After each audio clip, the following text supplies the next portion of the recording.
பேசவும் முடியாது, சரியா நடக்கவும் முடியாது. நான் கண் பார்வை 2 கண்ணு தெரியாத மாற்றுத்திறனாளி. இந்த திட்டம் இல்லைன்னு சொன்னா நாங்கள் இன்னைக்கு உயிர் வாழறது ரொம்ப கஷ்டம். எனக்கு யாரும் கிடையாது.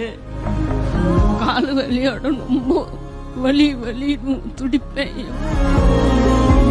எனக்கு 2 கால் இல்லை. 2 கால் இல்லை உங்களுக்கு. பேசும்போதே எல்லாருமே கண்ணு கலங்குறீங்க. திட்டம் மூலமா எவ்வளவு பெனிஃபிட் அடைஞ்சிருப்பீங்கன்னு நீங்க சிந்துற கண்ணீர் சொல்லுது சார்.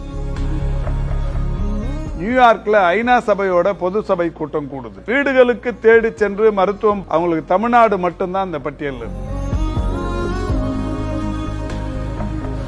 அப்ப வீட்டு தேடி மருத்துவம் வந்தாங்க அந்த அம்மா சிஸ்டர். சரிங்க. அவங்களால தான் இவர் எழுந்து இவ்வளவு தூரம் நடந்து வராரு.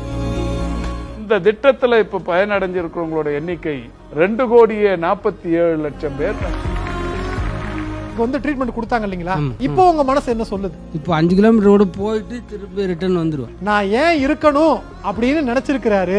இன்னைக்கு நான் 5 கிலோமீட்டர் நடந்து போயிட்டு திரும்ப வருவேன்றாரு பாருங்க.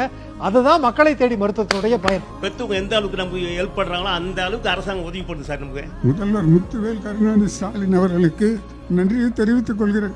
மாத்திர மருந்து எனக்கு வீடு தேடி வர்றதுனால ஸ்டாலின் ஐயாவுக்கு கோடி கோடி நன்றி. மக்கள் சேவையே மகேசன் சேவைன்னு சொல்லுவாங்க. அது மாதிரி நம்ம ஐயா நம்மளுக்கு கிடைச்சிருக்கிறாங்க, முதல்வர் ஐயா. நமக்கு கிடைச்ச புண்ணியம்.